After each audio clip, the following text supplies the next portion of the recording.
first thing is when someone comes in and says, I want to play at the next level, I sit them down in the office, usually try to have the parents come in as well, but I ask them why. What's your why? And if they say, oh, I just love the game. I want to make sure that I can say it's clear that you love the game because here's what you've shown us at Coronado with your attendance, with your effort, with, like you said, getting your mental reps when you may not be getting physical reps. And then those two don't always align. Sometimes they say they love the game. I'm like, well, wait a minute. Where were you all off season? And if you're playing another sport, then that's a great reason to miss. But that's not always the case.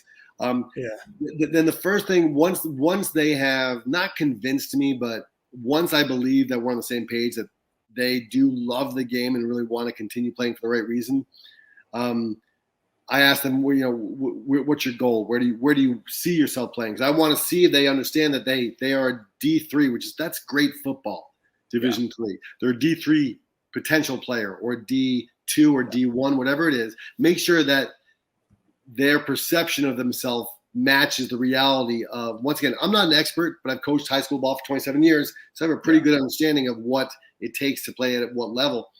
And then I ask them, what they want to study, because as much as I'm an optimist, freak accidents happen, and I don't want them to follow, like you said with your experience at Utah, don't go follow a coach because I say every recruiter's job is to out-recruit the last class they just recruited.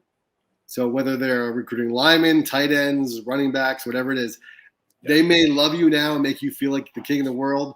But once you get on campus, now hopefully they're true to their colors and they'll still be who they not only pretended to be, but showed that first meeting or second meeting. But understand that they are in a business and that they've got to keep recruiting.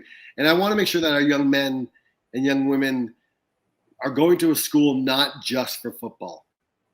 Understand that, I want you to think of if you get injured or when it's not football season, do you see yourself?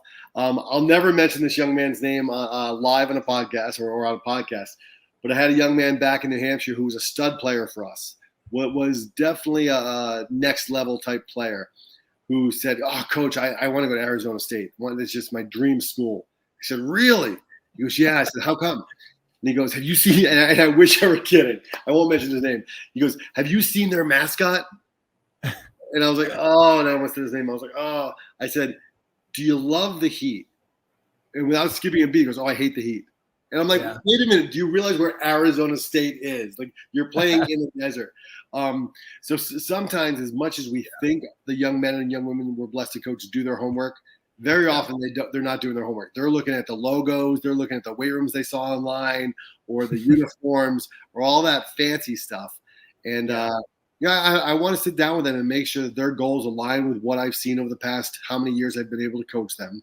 Make sure they're going to a school where if they love the city life or the nightlife and they want that, they're not going to some podunk college that may be a phenomenal program but out in the middle of nowhere. And make sure it aligns with what their goals are. Talk about them. I talk with them about, are you comfortable being a 6-hour plane ride from mom and dad? Or do you want to be able to come home for home-cooked meals, once every 3 or 4 weeks? So there's a lot more that we dive into that I think people initially think of when they think about playing at the next level, because there's so much that goes into it. And we talk all the time. It's not just a 4-year decision. It's a 40-year decision, as we've all heard many times, because that's when you're going to meet your potential future wife. That's where you're going to meet people that you're going to end up doing business with down the road. So there's a lot more to it.